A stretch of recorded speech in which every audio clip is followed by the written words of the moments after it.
Hello everyone, my name is Mr. Big T Anderson and we are doing a fanfiction reading.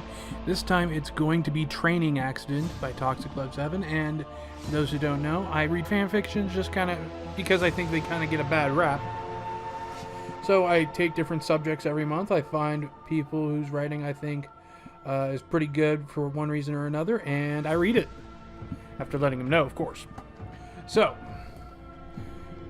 this is from the Legend of Korra fandom. I'm doing Avatar and Legend of Korra this month. If you like the author's work, please give them, let them know through the links below in the extra info. It's linked set up to their author page on fanfiction.net as well as the story page itself. So, with that, let us begin.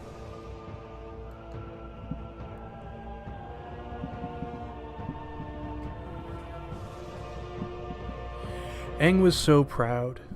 His youngest son had finally had his own children, 2 girls, and his daughter-in-law was already pregnant with a third. Though the couple didn't know it yet, Aang couldn't wait until Tenzin found out to be a boy this time. On a different note, the world had been quite peaceful since Aang had moved on. The new Avatar, a girl named Korra in the South Pole, was strong.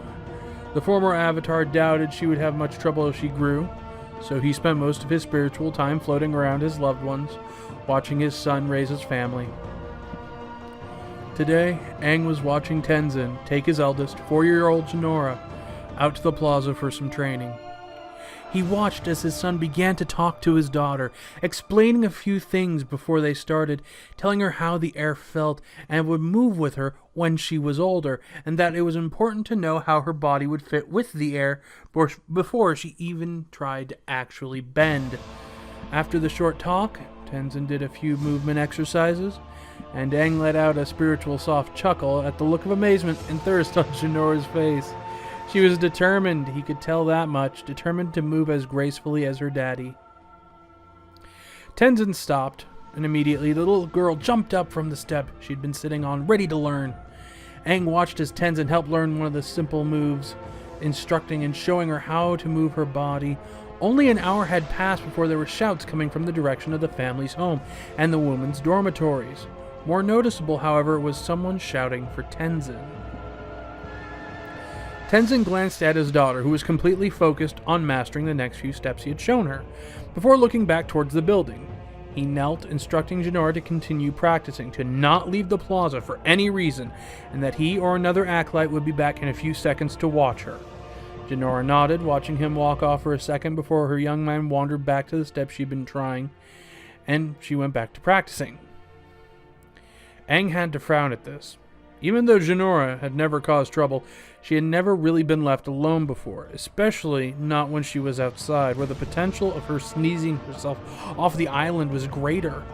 Tenzin should have known this and taken the child with him, but Aang knew he had to make a few wrong choices with his first child. It was only natural.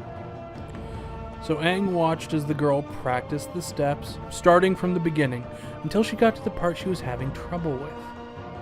She was improving every time she did the movement, but she was still a little shaky.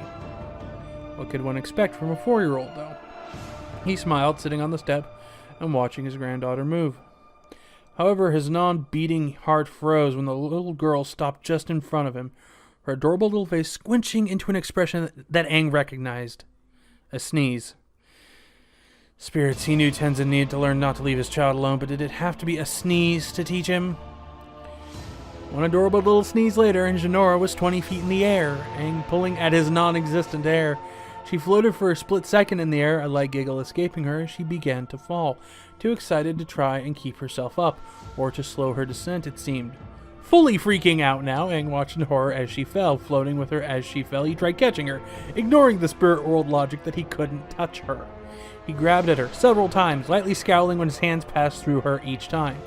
She let out another sneeze, and she switched directions. Instead of falling, she now moved to the side at an impressive rate, and smashed right through the leaves of a tree.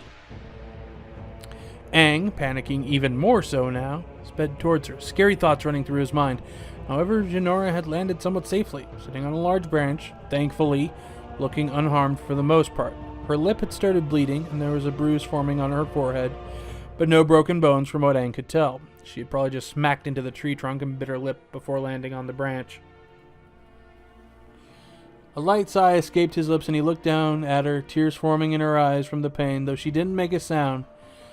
Any more accidents like that, and Aang would seriously consider somehow telling Korra to tell his son to watch his children.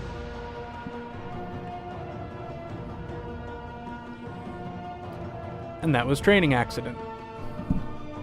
It was a shorter one. That's fine. One of the things with fanfiction, you can create these little moments that I think are they're just so much fun. So if you enjoyed it, please give the author some love down below. Hit the links, give a good review. If you liked how I did it, you may comment here. If you just want to talk, you can do that too. And thank you for listening. Have a good one. Ta-ta for now.